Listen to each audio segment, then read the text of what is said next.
G'day guys, Richard from ProCalc, the client budget validator.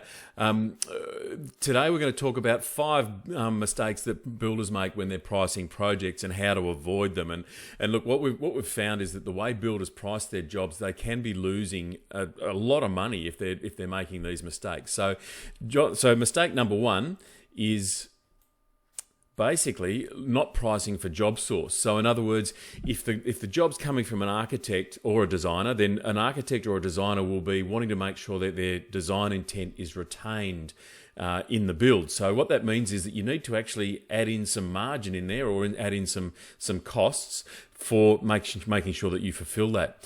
Or the next one is this: let's say that you've got a client who comes directly to you, knocks on your door and says, hey, look, can you give us a quote on this job? What you'll find is that buyer is a little bit less sophisticated than an architect or a designer. They're probably more shopping around on price, so you take that into account. And then finally, the third category is really when you're talking about a developer. So let's say that you've got a developer wants you to quote on a job, then they will have a very set sort of standard they'll want you to work to, and then they will be looking for the most competitive price to do that. So make sure when you're pricing a job that you take those nuances into account, and I'll show you how to do that in a moment, when you're pricing your jobs, because it does make a big difference and it's important to have it to include that factor into it. The next is treating all customers the same. So in other words, if you've got a client who's based overseas and they're just emailing you saying, look, we need to get this done and that done, and they're not on site every day, then that's very, very different to the client who's even the sort of client I once had who once jumped the fence at night and took photographs. So identifying clients who take more management time than others is really, really important. So you need to cost for that. So let's say they're heavy-handed in the way that they're trying to manage you. Then what that means is that you need to allocate a couple of hours each week for any questions that they have, any queries or challenges that they need you to address with them. The next is pricing all building contracts the same. So say, for example, with an ABIC contract, which is what a lot of architects use, they have retention figures in there where they actually hang on to money after the warranty period to make sure that the warranty is closed out.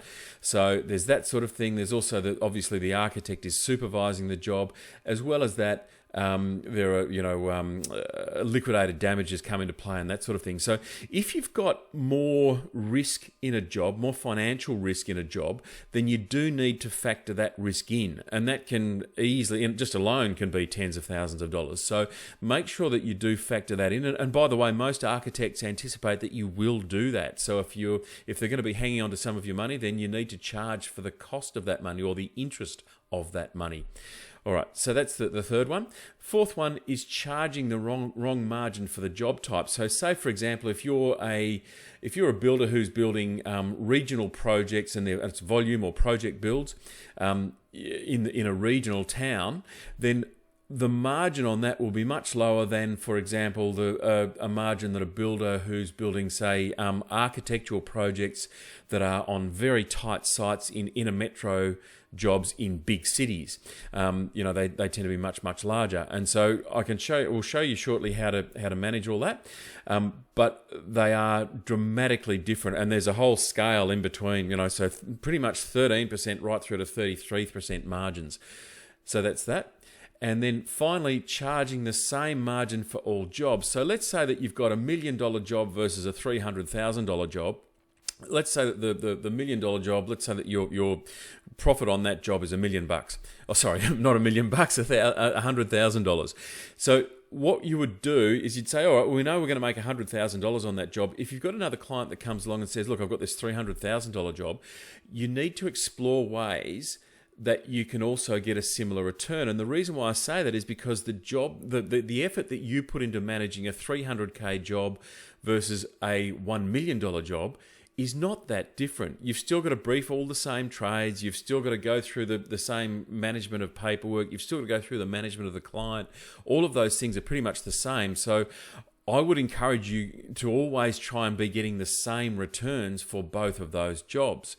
And so dialing up your margins for the smaller jobs is a really important thing to do.